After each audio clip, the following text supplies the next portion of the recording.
আমরা আজকে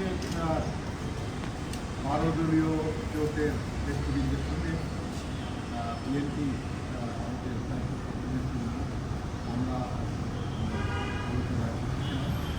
এটা আমাদের একটা স্বাভাবিক প্রক্রিয়া অংশ। আমরা মাঝে মাঝে বসি, মাঝে মাঝে আলোচনা করি। আজকে আমরা বসেছি আলোচনা করতে, এবং সেটা বিদ্যমান রাজনৈতিক, সামাজিক, অর্থনৈতিক এই নিয়ে আমরা আলোচনা করেছি আমরা, এবং মোটামুটি আমরা এই সময়ের মধ্যে যতটা আলোচনা সম্ভব প্রাসঙ্গিক প্রায় সব বিষয়গুলি আমরা আলোচনা করেছি।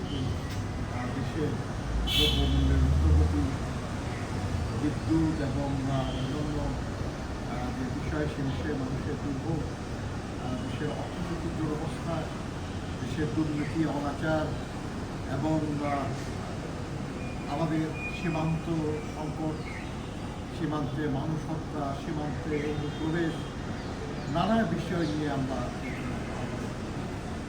এবং এই আলোচনা করে দেশ এবং মানুষের যে দুর্ভোগ এবং শঙ্কা, মানুষের যে কষ্ট, একটা রাজনৈতিক দল বা জোট হিসাবে সেটা দূর করার ব্যাপারে যে আমাদের দায়িত্ব, সেই দায়িত্ব পালনে আমরা আগামী দিনে কীভাবে অগ্রসর হব এই নিয়ে আমরা আলোচনা করেছি, এবং এর ভিত্তিতে যে সিদ্ধান্ত হবে এটা আমরা আপনাদের পরবর্তী ধন্যবাদ।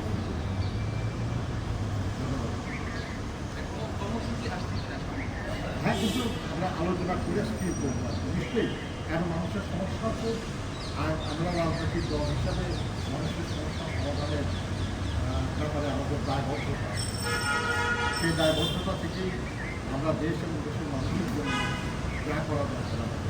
ধন্যবাদ।